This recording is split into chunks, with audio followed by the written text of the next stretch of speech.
So why don't you tell me who you are?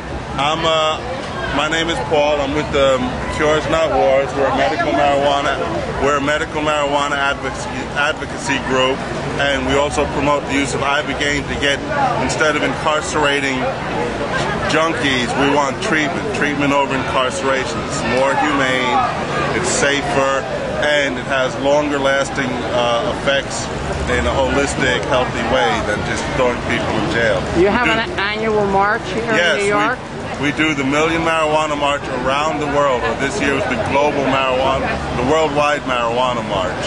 And we were up to over like 205 cities around the world. And the website, I gave you a card, the website is globalmarijuanamarch.com or curesnotwards.org.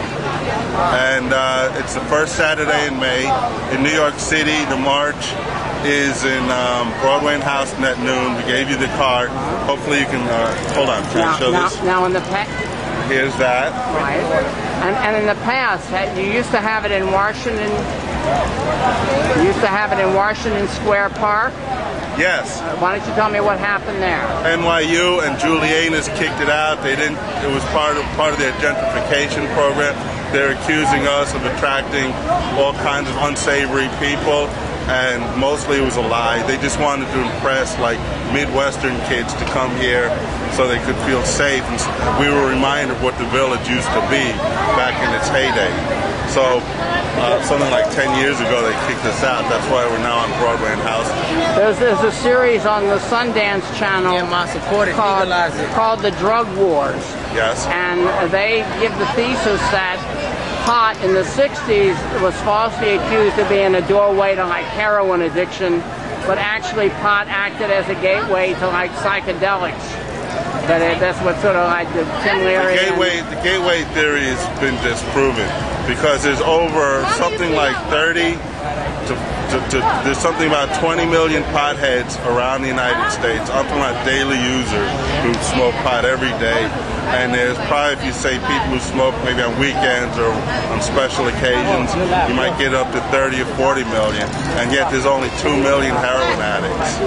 Okay, so right there, it's not the gateway. Yeah, no, the documentary said that that was a false charge, and that was ridiculous. Well, but that actually it did make people more open to, because marijuana is sort of a reality-stretching experience, and that made them more interested in other kind of like expanding reality experiences, which you find mainly with the psychedelic drugs. Well, why wouldn't they want people's minds to be expanded? I'm not just talking about through the drug use.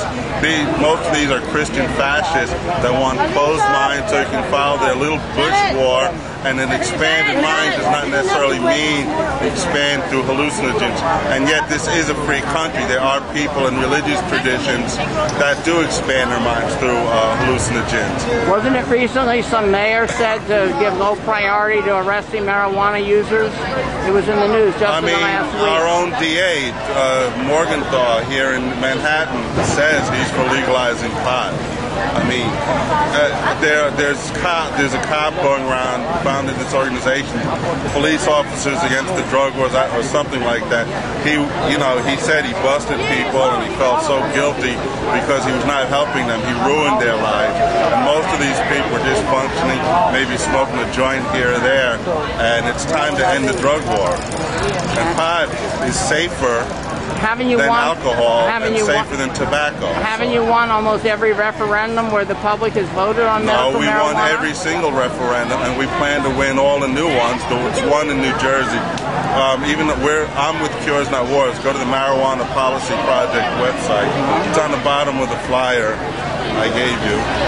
Do you have any official harassment? I mean, do the feds ever raid your offices or seize your computer? When you're in our line, you have to be very careful. It's like that old Mahayana Theravada. We're willing to put off our own enlightenment to help for compassionate treatment of the rest of the world.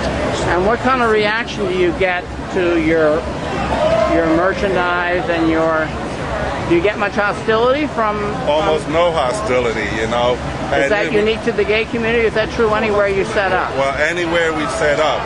We've set up at DC in large protest. Cheap tables there at Astor Place on most of the good weather days. We've gone to Boston. One thing with Giuliani, he harassed people that tried the table. That was one of the really negative things about Giuliani. We always had permits. There's ways around. It's basically their extortion. They want us to pay them money, so we do. Oh, you have to get the permit. You have to buy a permit to set up and get the permit. Oh, really? What does that cost now? I don't know. Okay, and I can use this. I can use this in a vlog about. What? I can use this in a vlog or a documentary? Sure. Okay, thank you very much. Sure, it's not a police vlog or documentary. No, it's your not. own? It's my own. What's your name? Randy Wicker. I'm going to give you some little